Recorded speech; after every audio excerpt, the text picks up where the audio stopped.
के सहारनपुर जिले में दो समुदायों के बीच तनाव बना हुआ है। दो समुदायों के बीच तनाव बीजेपी सांसद की ओर से बिना इजाजत जुलूस निकालने के बाद हुआ है। दरअसल सहारनपुर में कानून को ताव पर रखकर प्रतिबंधित शोभा यात्रा निकाली गई, जिसके बाद इलाके में सांप्रदायिक तनाव फैल गया। बताया जा रहा है सहारनपुर प्रशासन ने शोभा यात्रा निकालने पर पहले से ही प्रतिबंध लगाया हुआ था। बावजूद इसके जनकपुरी इलाके के दूधली में अंबेडकर जयंती के मौके पर जानबूझकर माहौल खराब करने के लिए यात्रा निकाली गई।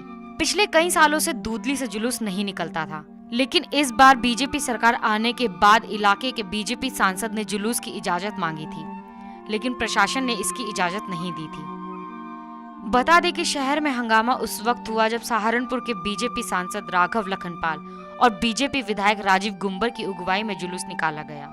दूधली गांव में जब जुलूस मुस्लिम इलाके से गुजरा तो मुसलमान जुलूस को लेकर मुखालफत करने लगे, जिसके बाद जुलूस में शामिल लोग भड़क गए और देखते ही देखते चंद मिनटों में माहौल खराब हो गया, जिसमें मौके पर अफरा तफरी मच गई। सहारनपुर में दलित और मुस्लिमों के गांव दूधली में 7 साल से शोभा यात्रा निकालने की इजाजत नहीं थी। योगी सरकार आने के बाद बीजेपी सांसद बीजेपी विधायक ने हिंदू संगठनों के साथ मिलकर अंबेडकर जयंती पर 14 अप्रैल को शोभा यात्रा निकालने की इजाजत मांगी थी, जिसमें प्रशासन ने नामंजूर कर दिया। फिर जानबूझकर जुलूस निकाला गया। अब यहाँ पर सबसे बड़ा सवाल खड़ा होता है, जब प्रशासन ने जुलूस निकालने की इजाजत नहीं दे रखी थी तो फिर जानबूझकर जुलूस क्यों निकाला गया? क्या जुलूस निकलवाने के पीछे दलित और मुस्लिमों को लड़ाने की साजिश थी? बहरहाल बीजेपी मुस्लिमों और दलितों को लड़ाने में कामयाब हो ही गई।